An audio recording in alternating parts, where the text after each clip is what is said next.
So let me see if I can actually write on the board today. Tyler, I took your advice and I've synchronized the whole thing. So let's see if it works. So who has an idea? What's summary, Tyler? A summary is like a literary-based, their own words, descriptive kind of way of analyzing something, I guess.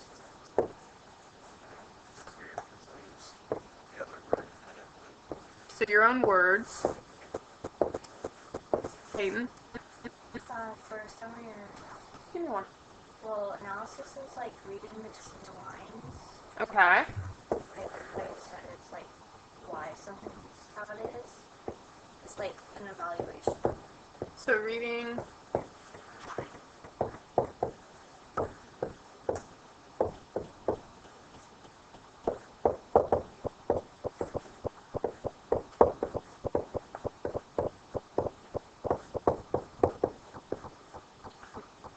If you guys don't have this stuff written down, feel free to write it down on your paper.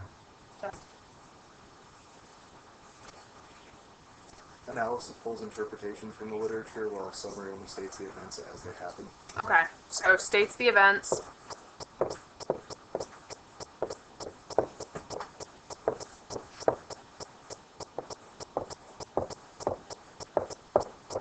And what was your one for analysis? Pulls interpretation from the literature. Pulls.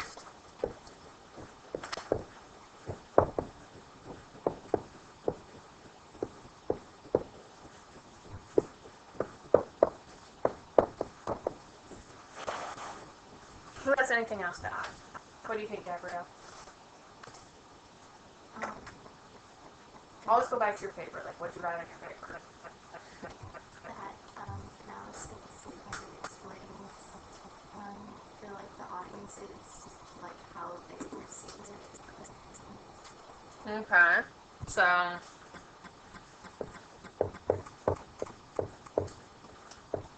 I'm just gonna put explains because analysis in and of itself explains a lot, right? It does venture into audience perception, but it does venture into a lot of other things. So I'll just put explains and leave it in there. What about summary? Does anybody else have anything for summary? Sure. I kind of see summary as like rewriting what you've read, but only using the main events and what's important. Okay. Take it out. Rewriting important details.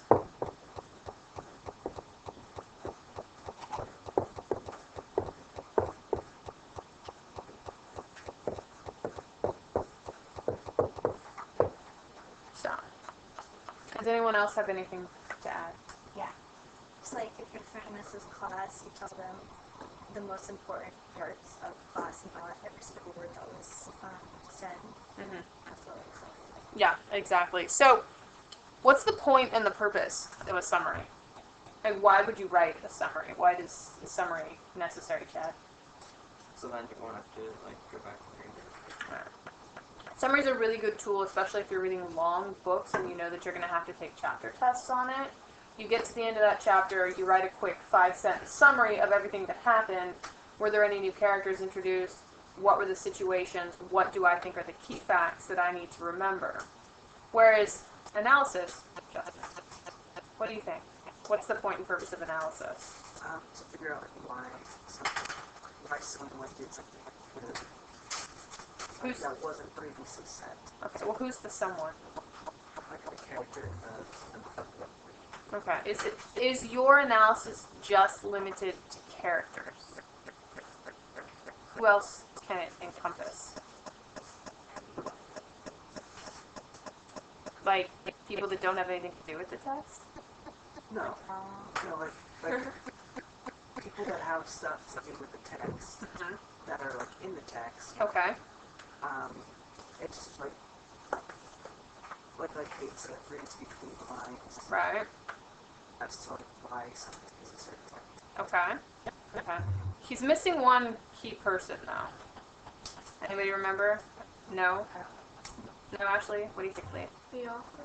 Right. We're also looking for, fancy term now, authorial intent. What was the intention of your author? What did they want you to see? What did they want you to understand? So, anybody have any questions on it? So, summary, right? To tell, write this down. You burn it into your brain. Separate sheet of paper, please. Notes, today's date. Summary versus analysis. Cheryl, this will be your notes section. And it's giving you a hard time, I guess. Try to remember that. And it should be the same. Cheryl brought up an interesting point. She asked me, she's like, I don't know where I'm supposed to file all this stuff under the 7 tabs in my binder. Any notes you take, even if they're in class, or I'm sorry, John, I'm in your way. They're in class, or you take them out of class, you should put them in your notes section. One of the reasons it's good to have a binder is that you have easy access to all the information. If you've saved all your stuff on a flash drive, or you've saved it on your school computer, or you saved it on your home computer, maybe you're at school and you want to study because you know that I'm going to give you a test, and so you're going through your notes and getting everything organized. It's harder to organize and go through it at a glance when it's all on a flash drive, or it's at home on your computer, or it's saved here. Because as you all know, if you save a document to the computers here, you can't access it from home. Right, you can put it in the Dropbox so that you can get it out of the Dropbox if you're savvy. But it's good to have it in the binder. It's always good to have a paper copy of the work that you do. It's just a way of backing it up. Because computers die, hard drives fall apart, flash drives get lost. It's always good to have paper copies. Remember, back up your work. So, summary, point and purpose, you tell, it's a record of events. Generally, it's just the facts. You don't add commentary, and this is where a lot of people sort of veer, if you will. They want to comment on what's happening. They want to throw in their opinion. But as Joe Friday says, just the facts, ma'am. That's it. I don't want your opinion. I don't want to know how you feel about it. I don't care that you were really, really tired, that you thought it was really, really boring. You need to just sort of, without any emotion whatsoever, just report it. And summaries can be really, really long, because there's so much information that you want to write down. And one of the things you should be wary of in your own writing, if you're working on an essay, you're writing a response to a question, and you can feel your writing veering into the realm of, and then, you're summarizing. You're adding way too many details. And this is something we're working on with that 5-step process, is that 1, maybe 2 sentences of context for your quote. I don't need the whole story. You want to give me just enough information so I understand what's going on in that little snippet of information. But I don't need to know that we're in a house, and the house was big, and the walls were yellow, and there were 10 cats, and it smelled really bad. Right? Only the information that matters, and that's where the analysis comes in. Does anyone need another minute with this? Okay, and also remember, I'll post it, so if you miss stuff or you want to watch it again, you have that option. So, analysis. A separation of a whole into its component parts, examination of a complex, its elements, and their relations, which ultimately makes us arrive at why. And, you know, it's a lot of words up there, but ultimately what it comes down to, and I say this again and again, sometimes it throws people, as we move through English 3, what you're learning how to do is how to pull things apart, how to take a look at the components, and ultimately come to some sort of conclusion, create meaning. What is the why behind it? What is the point? What is the purpose? What did the author want you to see? What is being demonstrated by the choices made for the characters, their hair, their clothes, the way they react to other people? This is where you start to learn to engage with text, engage with your novels, engage with the short stories, engage with the poetry, and that's what makes it interesting. I mean, I love this stuff. I find it fascinating to pull novels apart, to pull text apart. I just finished rereading The Great Gatsby, and I hadn't looked at that book probably since I was 22-ish, and it was just fantastic, and I was like, it makes so much sense that everybody has to read this every single year, because it's fantastic. It's so well constructed, so well written, and there's so many layers of meaning there that it's worth reading again and again and again. And that's what I'm going to teach you how to do. How to pull things apart and look at those components. You're not just seeing a novel anymore, you're looking at the components. So, do you need more time? No, Oh, okay. I was done with that. It's just that. Oh, so, Just copy paste. Contains more on that one page. yeah, and like I said, if you don't feel as though you can write it all down in the span of our conversation, I will post all of this online so you have the option of going back and checking what you've written. So, how to analyze. There's a lot of different steps, but you ultimately just have to ask yourself questions. What's happening? You have to know the plot. You can't begin to analyze something if you haven't read it. And I know that seems ridiculous, but some of you don't read anything and you don't do any homework, so there's no possible way that you're going to be able to write the essays. So you have to be willing to know what's going on to begin. Who's speaking at that point? What are the characters? What are their motives? Today I'm going to give you some quotes. I pulled them out of the Crucible, and it's going to be your job to break that quote apart and figure out what's going on there. Who's the person? Who are they speaking to? What is their purpose? What do they want? What's their motivation? So, when does it happen? Does it happen at the beginning of the book, the middle of the book, the end of the book? Does it happen after a rainstorm or before? Is that significant, or is it just background noise? Do you understand the vocabulary? Do you always have to be willing to look up the words you don't know? Skipping them, you could just be skipping meaning. Poetry uses very few words, and if you don't understand one of them, you might miss the entire meaning of a stanza, or perhaps even the entire poem. When I say, do you understand the language? I use The Great Gatsby again. There's a lot of slang from the era in that novel, and if you don't take the time to ask the questions or maybe Google the slang, the vernacular from the period, you might not have any idea what the characters are talking about. So it's worth it to go do a little hunting. And the nice thing is, you guys have the internet. It's as simple as punching something into a Google search and seeing what comes up. And so and then you go through all this, and what do you know? What does it make you think? How does it make you feel? And are those feelings and are those thoughts relevant? This is something that's going to, some of you will get it right off, but other people are going to have a hard time with it.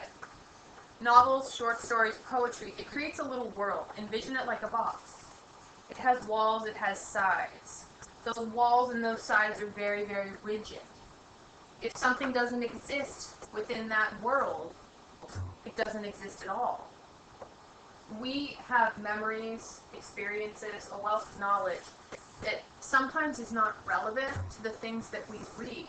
So as you do your interpretation, you have to be willing to ask yourself, are the connections I'm making, are they supported by this text? And I always tell you, you're not wrong if you can prove it. And that's the thing. You can come to conclusions, but if you can't find the support within that world, within that rigid box, then you can't use it. You have to throw it out. And it's hard initially because you just want to react. And that's called reader response. It's a type of criticism where you have emotional reactions to the things that you read, and you write about those emotional reactions. We're moving beyond that. Because reader response, yes, junior high, 9th grade, a little bit of 10th grade. We're moving to just the facts. We're looking for those interpretations based on the material that we see. And so, once you get through all of this and you've asked yourself the questions, so, what do you make of it? What do you got? And when I ask you that question, what do you got? What do you see? I want to know what meanings you're coming up with. You know, when I say what do you see, it's like not what you see out here, it's what you see inside your head. What are you building inside that mind's eye? What images do you create? What meaning do you come up with? Maybe need more time? Okay, so what we're going to do, I'm going to have you do this by yourself to begin with. I've given you a quote from the Crucible from Act 1, so what you'll need to do is you'll need to pull out that textbook, which you should have brought. Find Act 1, and I can't give you page numbers because this is the one I'm reading. So you'll have to scan and look for it.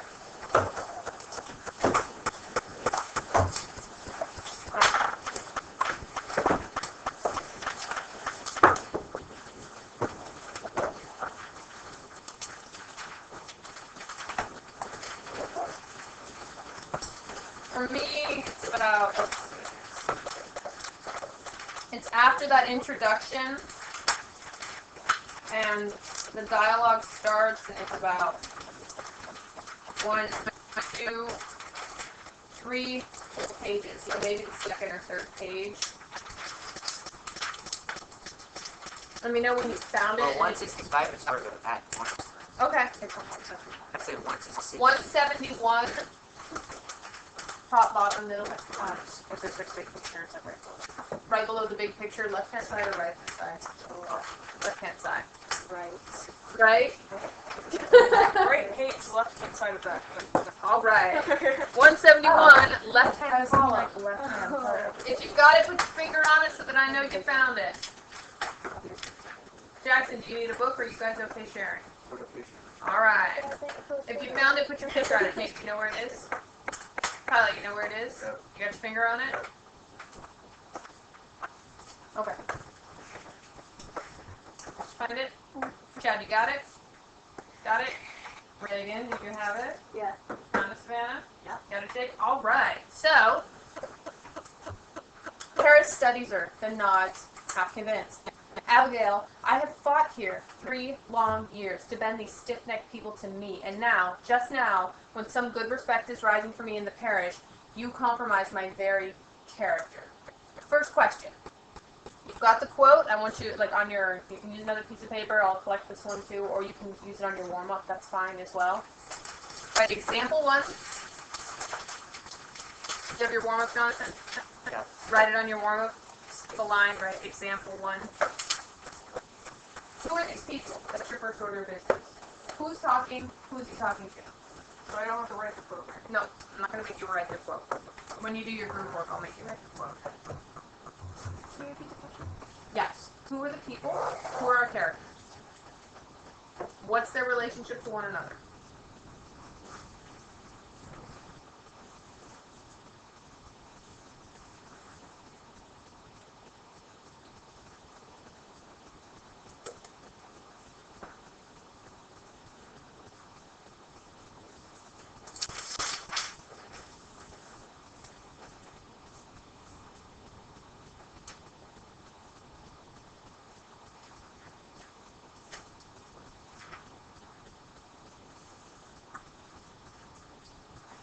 The word Paris is Starts with an a minister, right? Good. And make sure I have the right word. and works the same. He's a man of God.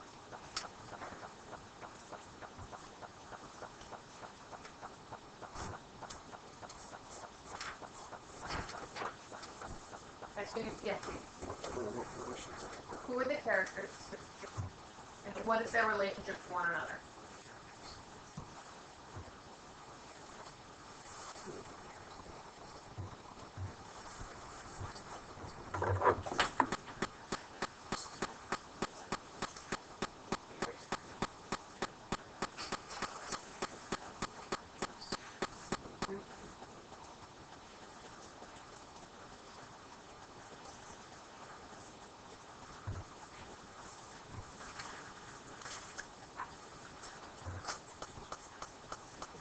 Savannah, you good? You have an archive back there? Just a little bit. Need some help? That would be great. That's what pretty good. I like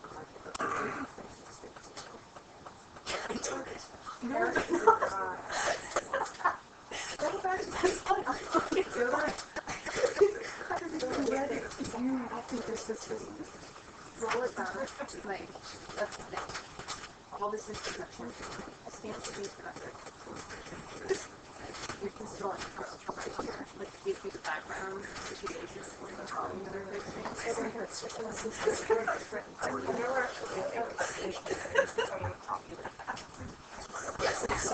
Paris might have a daughter or something. I know they live together. Fine, I can come over. I know they live together. Hold on. It's in the intro. Who said it? Yeah. Okay. First paragraph. Oh, okay.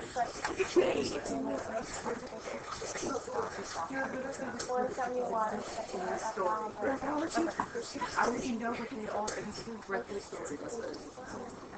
That's her uncle. Yeah, exactly.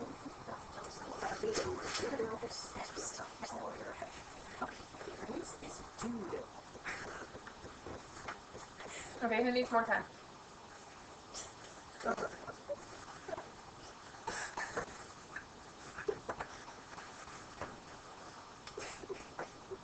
Come on, focus, man.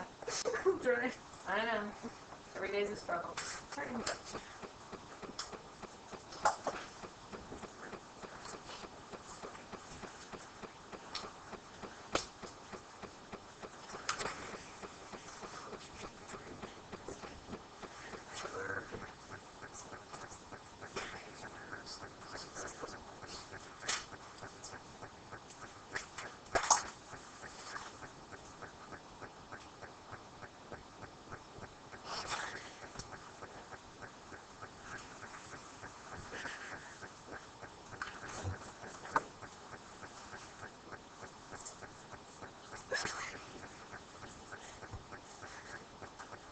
You need to sit first. Write it into there.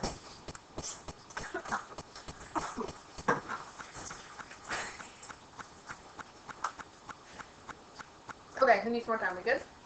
So who are our characters? Paris and Abigail, right? Who are they? Minister and his niece, right? Who else are they? What else do we know? Yeah. Servant and master. Right? That's a good one. Servant and a master. Right? In theory, Paris is in charge. And Abigail, right? He takes care of her, but she has responsibilities as well. What else?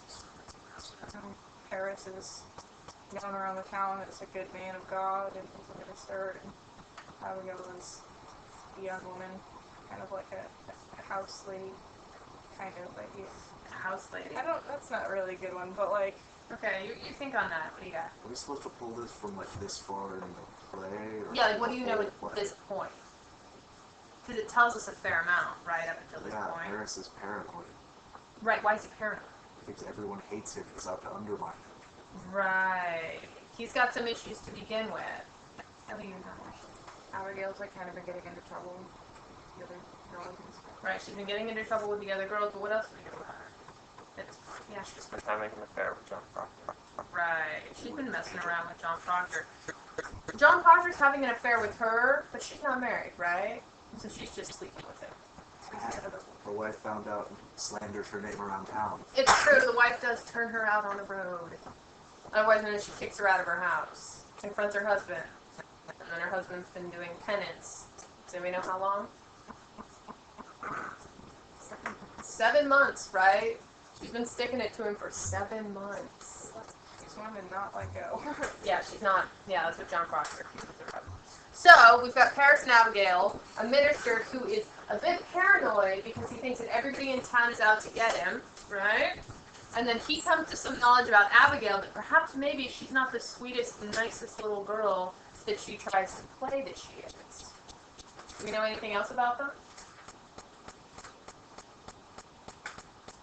Nothing? Okay. Can you leave Barbados for like a good job? Or is that farther away? Let's see.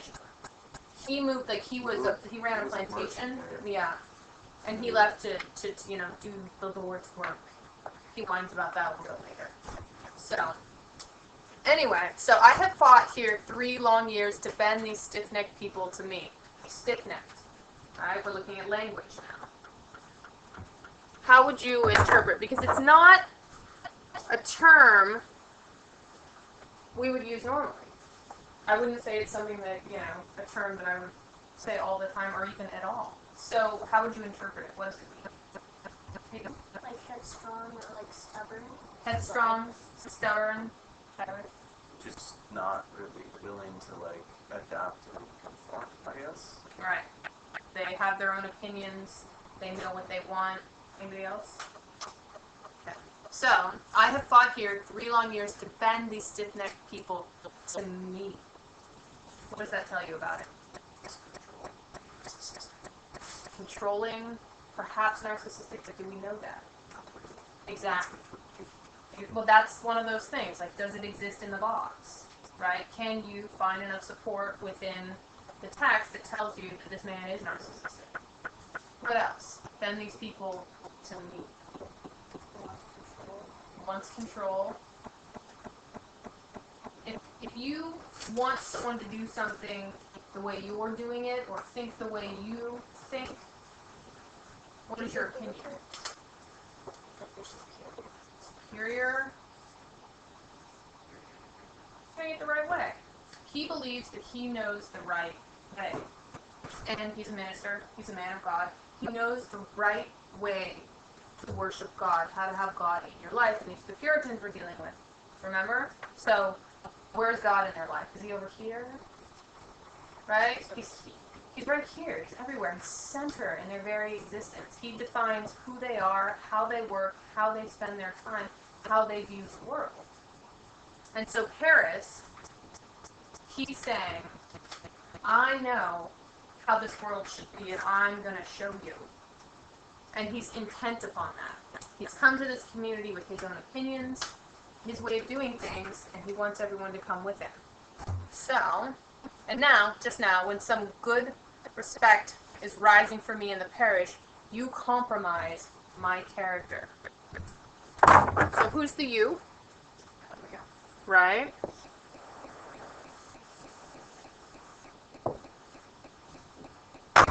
When he says that, what does he let us know about himself? He's Striving for a good name. Striving for a good name, Tyler? built his reputation. He's really pure, you know, like he doesn't like it being tarnished. Mm-hmm. And what's most important to Chad?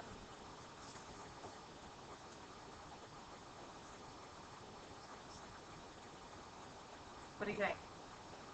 Okay, so if he holds his reputation to be the most important thing to him, what do you think is the most important thing to him? Himself, right? You tarnished my character, compromised my character. And if you guys will remember from the beginning, in that lengthy introduction that you're probably reading and thinking, why do I need to know all this? It talks about how he was a widower with no interest in children or talent with them. He regarded them as young adults, and until this strange crisis, he, like the rest of Salem, never conceived that the children were anything but thankful for being permitted to walk straight, head slightly lowered, arms at the sides, and mouths shut until bidden to speak. He doesn't see Abigail as an individual person. He doesn't see her as someone with thoughts, feelings, emotions, any intent to do anything except what she's been told to do. And because of that, she is a reflection on his character. That's all she is. Therefore, she should conduct herself in a way that is reflective of who he sees himself as. Does that make sense? So, what do we get? I have fought here 3 long years to bend these stiff-necked people to me, and now, just now, when some good respect is rising for me in the parish, you compromise my character. I'm going to give you 5 minutes or so. Write up 3 to 5 sentence analysis of what you see here. Pull in other details. Go back to the beginning, especially when he says some good respect is rising for me.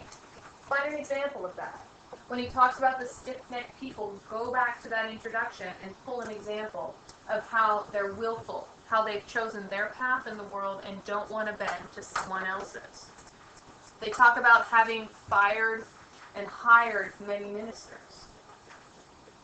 John Foster makes reference to the fact that Paris wants the deed to his house. And that sort of blows them all away because they're like, well, you work here, you're a minister, we pay you, but there's no reason for you to have to own the house you live in. So take a look, see what you can come up with.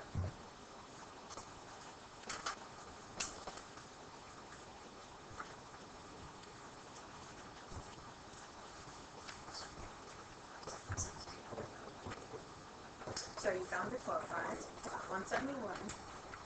Okay. So what you need to do, notice it. Yeah, what do you see there? You identify your basic components. You're stopping pairs and out there. What's their relationship? What's happening in that? what is he alluding to when he says, you know, to bend the stick next to his feet? What is that? You know, what is some topics that bend the stick to make you get out of their way, come to his side, and all this information, like in your introduction, you know, and that, all that stuff, all this, all you have. That's where you're going to find your concrete examples. And then it says when some good respected rise to the what is he what is the, you know, what is he making reference to? Go back and hunt it. Because this is part of how you decode this stuff. You have to sort of look at every single piece and see what is he making reference to. And you can have questions. Come to it. When he says good respect rise to the your stuff, okay, based on what has been stated, is that really true, or is that just his perception?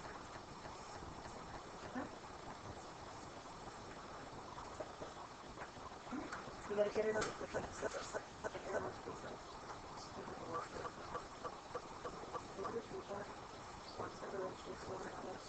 It's going on this quote, it's going on. Who is this? What do they want to do? Okay, go back into your intro.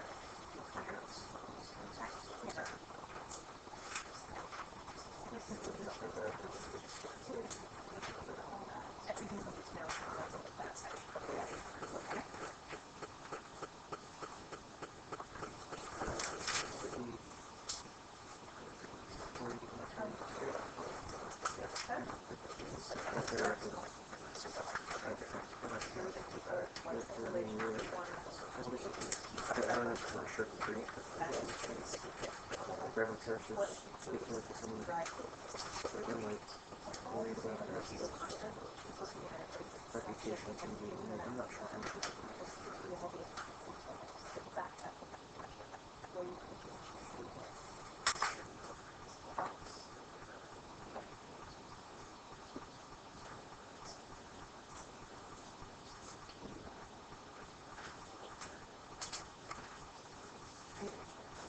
Come together.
More minutes.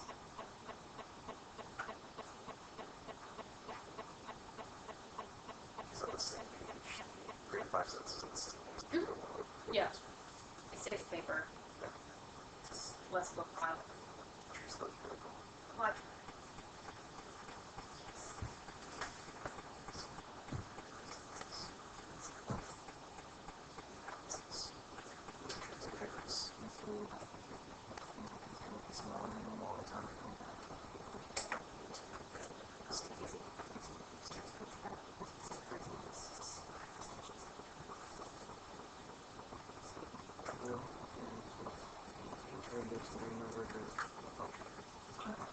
So but that's those the can I see?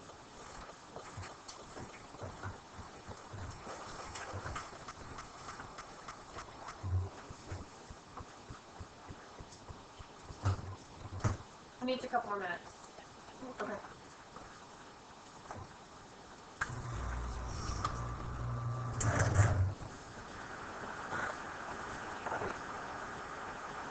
really pretty score the time on the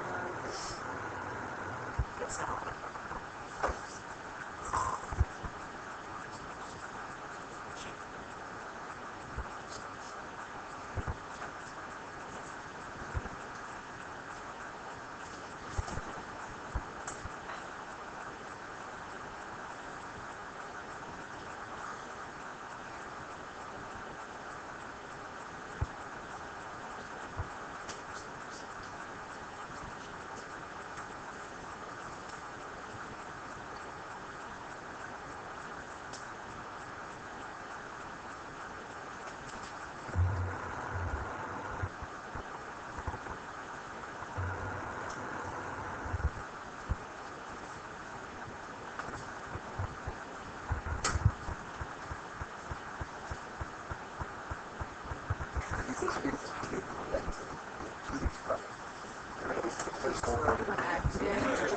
Yeah. What do you do to call the response after you fucking Oh, I'm gonna make a thing, but I just use the yarn first. Like a little. Are you doing the front? Yes. They already did it. It's an activity where they get chunks from a story, like, you know, stuff that I just pulled out. And in theory, they might have read the story. It was signed, but someone didn't. So they get their pieces, and then based on what they know about what's an introduction, rising action, climax, falling action, resolution, they have to figure out where it goes. So they have to run around the room. I got my foot. Okay! I got my foot. I got my foot. So, let's come back together. Samantha, you want to keep that phone? In your purse, please. Okay. For all of you whose phones are sitting on the table, put them in your bags. Or your pockets, or someplace else. Because when you know you can't answer them in class, there's no confusion there.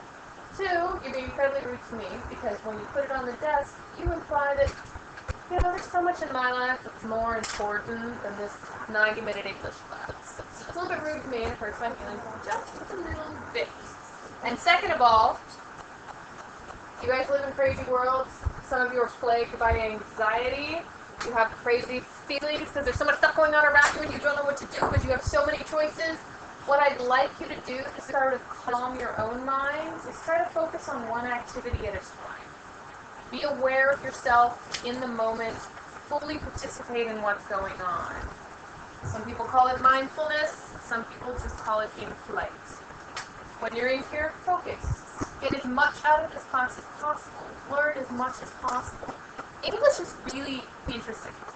Reading novels, talking about novels. I mean, what we're going through with the Crucible, it's crazy concept. It's like people don't like people, and someone's been sleeping with somebody's husband. It's straight out of the Jerry Springer show. It's crazy business, and people are pointing fingers, and so-and-so's, and fooling around with the devil, and that dirty old woman was mumbling curses at me, therefore, she must be in blue with the devil. And it's nothing more than, I don't like you. I want something you have, right? All these land disputes. It's totally Jerry Springer, right? Well, you know, your wife's pregnant now, so if your wife actually is really pregnant, then, you know, we'll postpone her hanging for a year, because we can't kill that baby. Once that baby's born, we're gonna hang your wife. But they never got to do that. They so what's wrong? Time. But that's the thing. Let yourself enjoy it. Have fun with it. Some of the stuff is going to be totally boring. And that's just how it is. But it's a survey course. And because of that, you get all different kinds of stuff. Be willing to read it. Be willing to be present in the moment, Savannah. Thank you. So, what you guys think? Yeah, read the thing. Trust in your writing. Dear Reverend Liv, his name's Abigail. He's mad because he says he's been trying to get the Puritan stores at my ways, to conform to his ways, which he feels are correct. This is hard for him to do because the Puritans, as stated in the introduction, believe that, in short, they had held in their steady hands a candle that would light the world. In addition, he sees Abigail as an obstacle to his clean reputation because of her relationship with John Proctor and suspected witchcraft. He sees her actions as a reflection of him because she lives with him and they're related. He he wants her to do what he feels is right, so the Puritans will still admire him. And Okay. Good. A little too much summer. You gotta cut down your details. What really matters? You have to give, extensive details of how, he doesn't feel like he's being respected. Cut it down. Talk. Simple. Just what you can. Who, at this table? okay, Who is your person? I guess. Okay. Read it loud. I don't know, I don't want to read off the paper, but Paris is basically a guy who has spent a lot of time gathering his people, and he has a very fragile fan base, I guess you could call it. That's a good one. Easily broken down by Abigail, who he doesn't see as a whole person. He's pretty much she's pretty much part of him in the eyes of other people. So if she happens to be related to his witchcraft, then it's going to bring down his good name because she's related to him and she lives with him. So she can easily destroy his good name, and he doesn't care about her name. So whatever happens to her, he doesn't want to be related to him. Okay. Distance. What do you think, Carrie?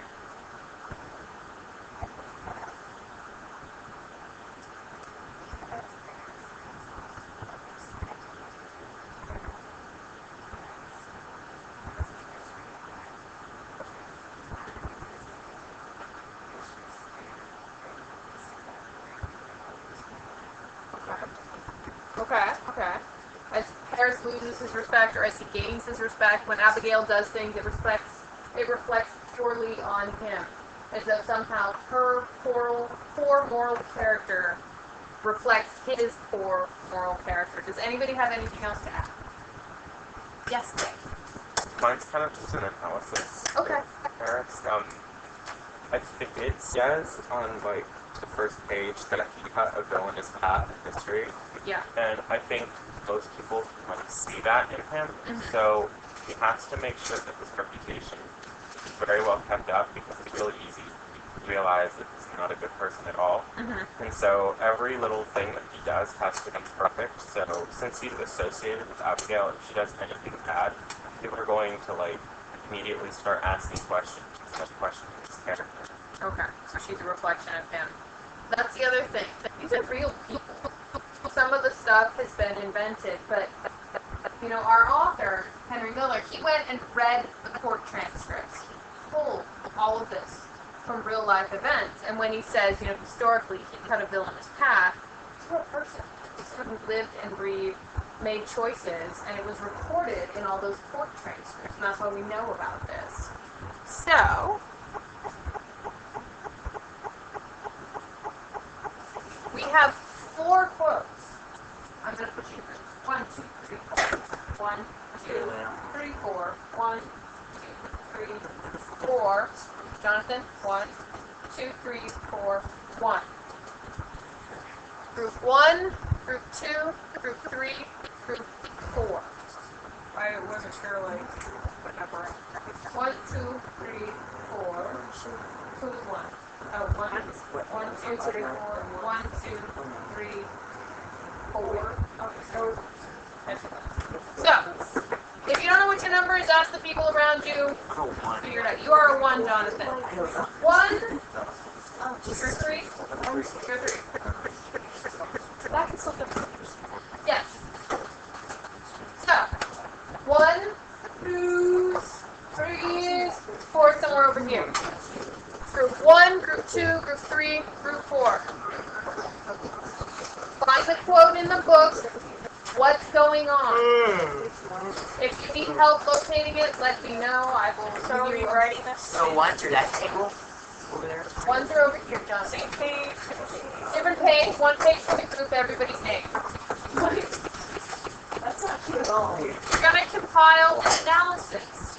Who's talking? Who are the characters? What's their relationship to one another? What's going on in this quote? Puzzle out. Pardon? You do not need to bring your stuff, but one person needs to have a piece of paper.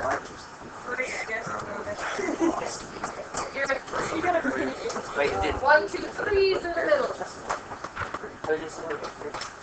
Is anybody find a chair, Chad? sorry, just grab my chair. That's fine if you want to take your chair on a run.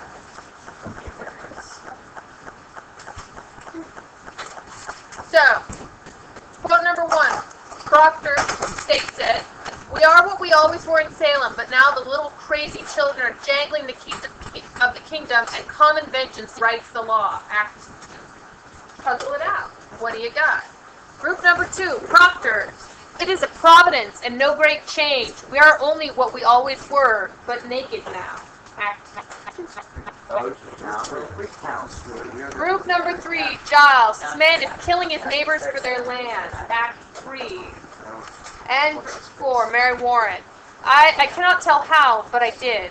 I heard the other girls screaming, and you, Your Honor, you seem to believe him.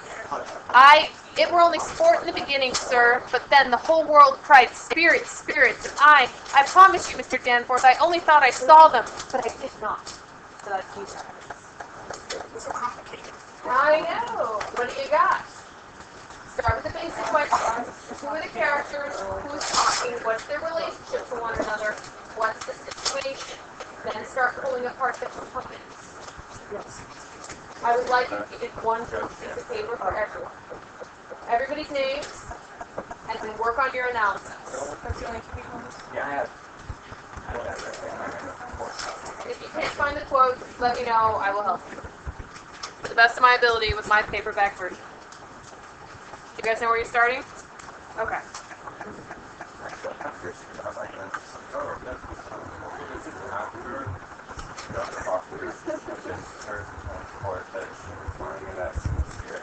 I'll put it up in a